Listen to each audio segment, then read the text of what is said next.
Three. Okay. Hello, guys. My name is BJ Men from HowExpert.com, where we publish quick how-to guides on unique topics by everyday experts. And today we have a really interesting guest and author of the book Fantasy Art Card Collecting Secrets. His name is Stephen Yoder, and I want to introduce to you who he is before we get started with the interview. Okay. Stephen Yoder is a published author, entrepreneur, business owner, and an avid fantasy art card collector. He has turned his hobby of collecting art cards into a full-time business on eBay, selling them under the trade name paperdragons, and has become one of the most recognized authorities in the world for this niche. He is considered to specifically be an expert in the identification of genuine autographed cards from Friedlander Publishing Group, and has contributed extensively to Jeff Allender's House of Checklists with additions and corrections regarding these and other fantasy art cards. Stephen lives in Arkansas with his wife, cats, and over 400,000 fantasy art trading cards. And for those of you who watch this right now and for the future, I just want to show you real life proof. Stephen knows what he's talking about. Let me show you right here. This is the book that Stephen wrote, Fantasy Art Collecting Secrets. He has his own eBay store called Paper Dragons. You can search on Google or go on eBay, go check it out. What's amazing is Paper Dragons, this is his eBay store. Fascinating is he has 10,000 feedback. That's amazing. That's like top 1% of eBayers you know. So he really knows what he's doing. He sells fantasy art cards. So very interesting. So Stephen, thank you for coming to the show. How are you doing? Doing great. How are you doing? I'm doing fantastic. Okay, so let's get started with this interview real quick. Basically, how did you get started collecting fantasy? First of all, let's talk about what is fantasy art cards for most beginners who don't know anything about it. What is it? Okay, fantasy art cards are like miniature pieces of art. And that's basically how I got started in collecting, is because I love fantasy art. I used to read science fiction fantasy books, anything I could get my hands on. And I love the art. Michael Whalen and all the other big artists always fascinated me, but I could never afford any of their art. So in order to have that art, these cards started coming out in 1991. I think the first set was Boris, and then the next set was Chris Achilleos. And when I first saw those, I started buying the packs and just trying to get the sets together and get all this. Then I moved into the special cards, and now I have about 500,000 of them. Wow. What I'm curious about is when you mentioned these are fantasy books, are they comic books, art mostly, or books? Or are they science fiction books? What kind of books are they, majority of them? Mostly science fiction books.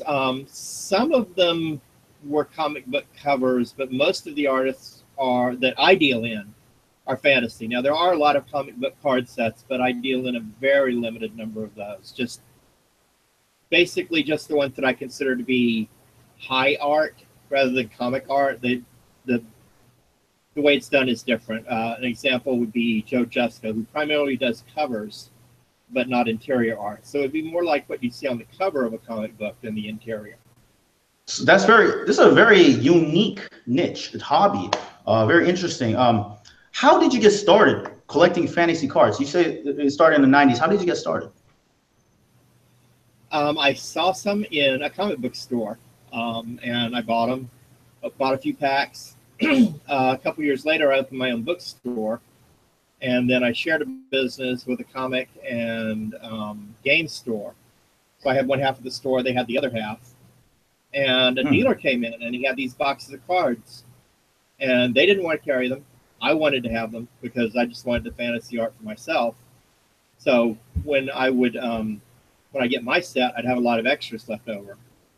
So what am I going to do with these? Well, I've got the store. I may as well try and sell some of them. Right.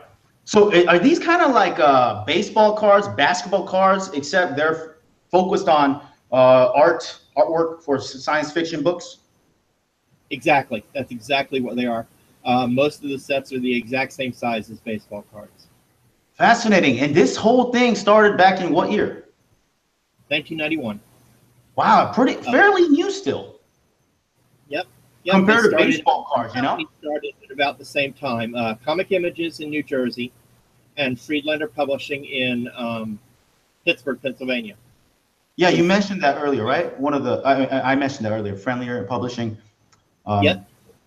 So let me ask you this: what caused you to turn your collecting into a business? I guess you kind of answered it, but elaborate a little bit more. Like focusing on eBay, for example. Like how did you transition? It's easy to be a collector of the card sets.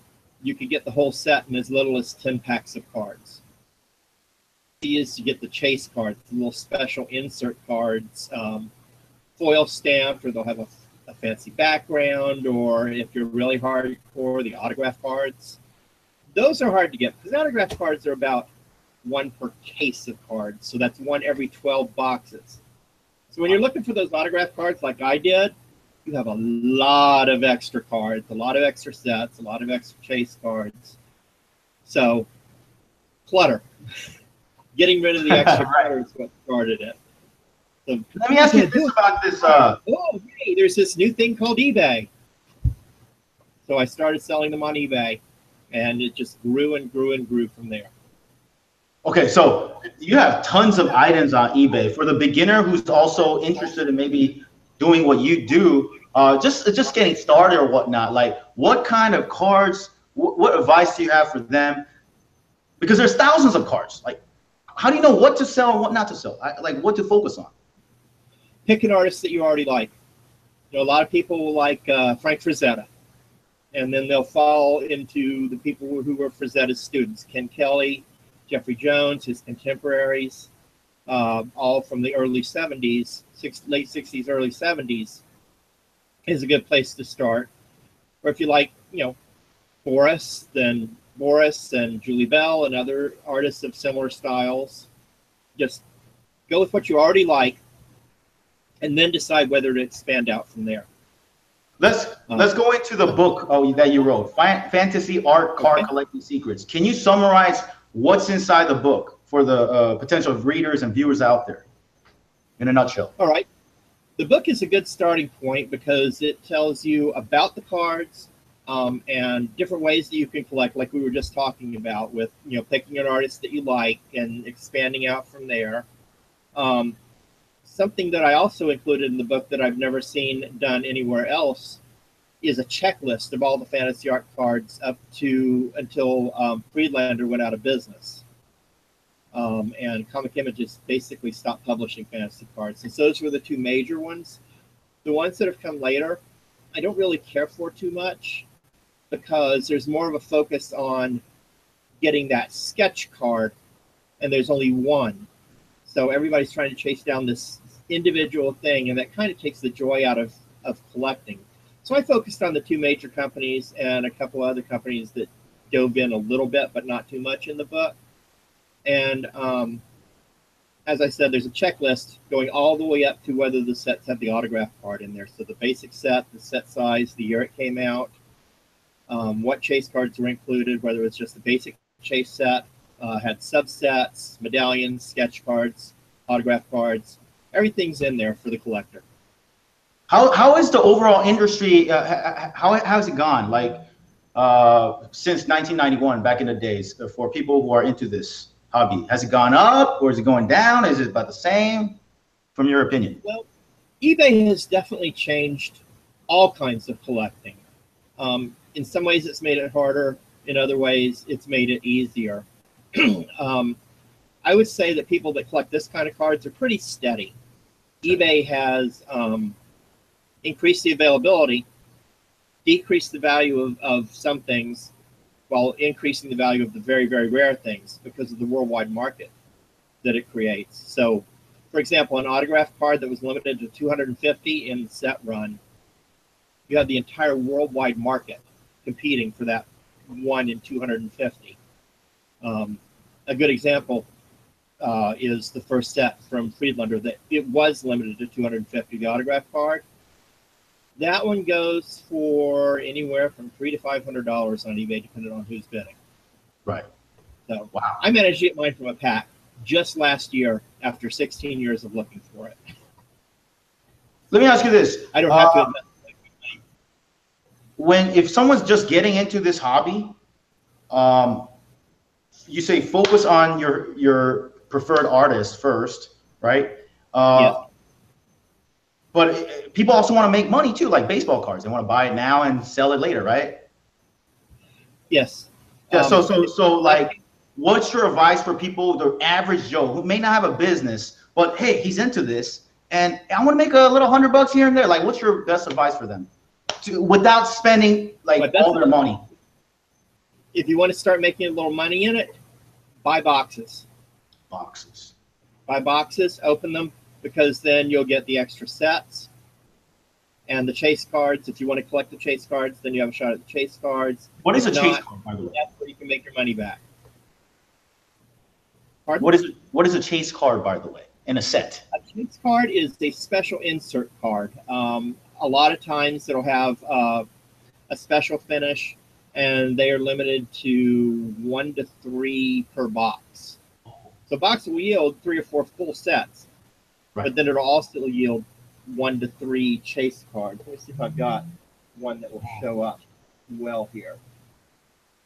Let's see if I can get this in. It's like a special edition type of card. Oh, I see. That's a chase card. This is a limited edition medallion card. You can see on the back that it is. You can see that it's numbered and labeled. So, example, how much would that cost? They buy a pack for how much, and how much would that cost if they found out? That's like. This came from a box that I paid $12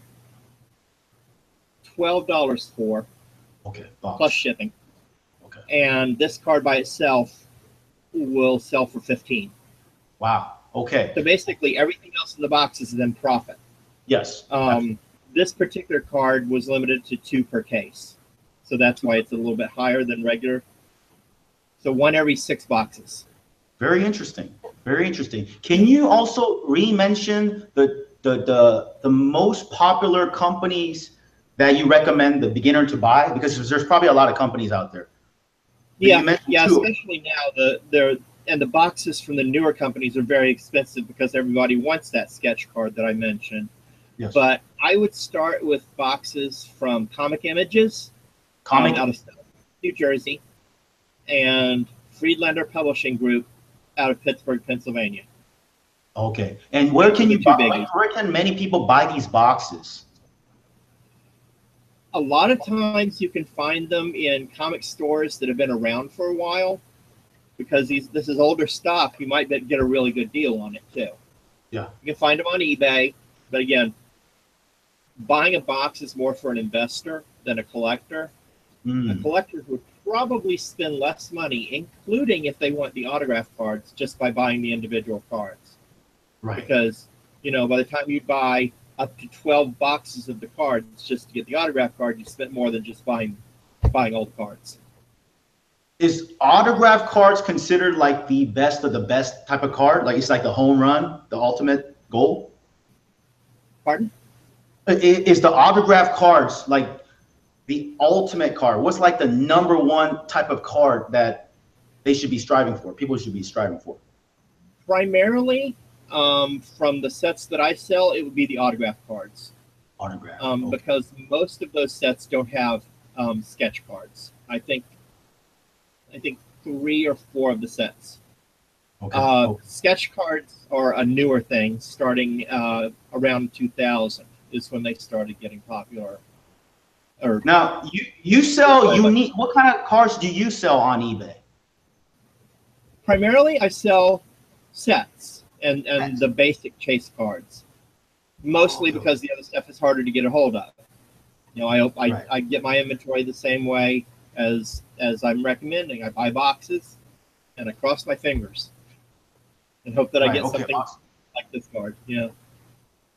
So you sell sets and those chase cards. Okay. So let me ask you this: you have a lot of reviews. I mean, I can't believe it. I've never seen a lot of people with 10,000 reviews on eBay. This is like, how did your eBay business become successful while other people are not as successful in the same industry? I think it's customer service. I really do. If someone gets a set from me and I say that a card had a dinged up corner on it, they could just write me and say, hey, you know, card number 37 in this set was kind of dinged up. Can you replace it? And I would always do that, even if I had to take card 37 out of my own set, because I don't want to sell anything that I wouldn't want to put in my own collection. And I think that has steamrolled and word has gotten around that I'm always going to have service after the sale. Wow. So I have a mailing list of about 150 people that I'll email quarterly when I'm going to do a special sale or something. I always do a Christmas sale over the 12 days before Christmas. So I let them know in advance that that's going to be going on. And I take one list from people. So if they're missing that one special chase card and I get it in stock, I'll let them know before I list it. So they've got first shot at this one card that they need for their collection. And I think people really appreciate that. And that's what has really steamrolled me into having the shooting star feedback without ever having a negative feedback in 16 years of business. Wow, no negative feedback? No negatives. That's incredible. I've never heard of that. After 10,000 feedback, you know, that's really unique. That's really unheard of. You know, most people with 10,000, they get like hundreds of negative feedbacks. You can see, right? Yeah. But that's awesome. Yeah, they always get that one person that is just not ever happy, but I'll work to make that person happy. So. And you've worked with people who were unhappy, but you made them happy again, right? With good customer service. Right. Yep. Awesome. So if after reading the book, anyone has additional questions about fantasy art, collecting cards, and that topic, how can they get in contact with you? Probably the best way is through eBay. Just send seller a message. As you showed, it's Paper Dragons. Yes. So all they have to do is click send seller a message. Even if they don't want to buy something, if they're not looking for something, you just have a question. I don't hesitate to answer questions. I'm happy to help other people join this madness that is fantasy art card collecting. Yeah, this is really unique and very interesting. And we'll put a link below the video to get Steven's link for the eBay store and so forth. And a couple more questions. You know, when people, is there like most of the times people have a unique niche. They want to go into like an online community, like a forum or something like that. Is there some kind of online community for people interested in this hobby, fantasy art collecting, that they can go to that you recommend online? A website? Everything that did exist for this type of thing has pretty much faded anymore. The magazine Non-Sport Update is still published and they have a forum. But other than that, there's really not much out there other than just, you know, random conversations. Really? But there's still a magazine though, right? Yes. Non-Sport Update, and that covers fantasy art and basically anything non-sports, fantasy art, comics, movies, hundreds of card sets. Oh, interesting. What is the name of the magazine again? It's Non-Sport Update. Non-sport? Correct. Really? Oh, non-sport update. Very interesting title. Yeah. Okay, cool. What about events that people like who are interested in this? Where do they go? Is there like a once a year event? Is it Comic-Con or so people could maybe meet someone like you, you know, people just like you out there?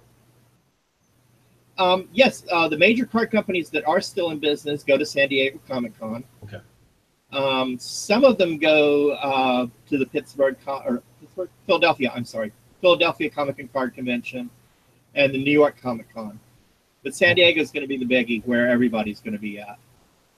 Is there final question? Is there a last piece of advice or tips to a newbie just discovered this hobby? He or she is in love with this hobby, like is fascinated, that you could give to them right now to do well in collecting fantasy cards? Make sure that you have a good way to store the cards and decide in advance how you want to store them so they don't get damaged, so your dog doesn't chew on them. You know, there's multiple ways to store them. You can store them on what are called 9-pocket pages, and then you can put them in a D-ring binder and flip through them and see the art and read the backs. Or if you don't want to do that, there are plastic cases that are very inexpensive that you can store them in. Whenever I sell a set, it always comes with a plastic case. So if that's going to be your storage format, you've already got that. So good. And, I do want to mention one other thing about, you talked about places to go to get the cards. Yes. There are also major conventions that you can go to actually meet the artists that did the art on the cards. One of them is a LuxCon in Pennsylvania. I believe they're currently in Allentown. And the other one is Spectrum Fantastic Art, and that's in Kansas City. So those are the two major conventions that are exclusively devoted to art and artists. So I did want to mention that as a plug. Awesome. For an opportunity to meet them. Awesome. So there's additional events out there that they can go and meet like-minded people. Awesome. Again, hey guys, if you're watching this, go check out the, one second right here. Go check out the book, click the link below the video and get Fantasy Art Card Collecting Secrets by Stephen Yoder. And also check out Stephen's eBay store. It's called Paper Dragons. 10,000 reviews, 0 negative reviews. High quality products and high quality seller. You can obviously tell there's 10,000 reviews with no negative review, 10,000 positive reviews. That's awesome. So he has tons of unique and interesting niche cards right there. So go check out his store. Thanks for watching this video, guys. Stephen, thanks for being on the interview. I appreciate you. Thank you. All right. You have a good day. Take care. All right. You too. All right.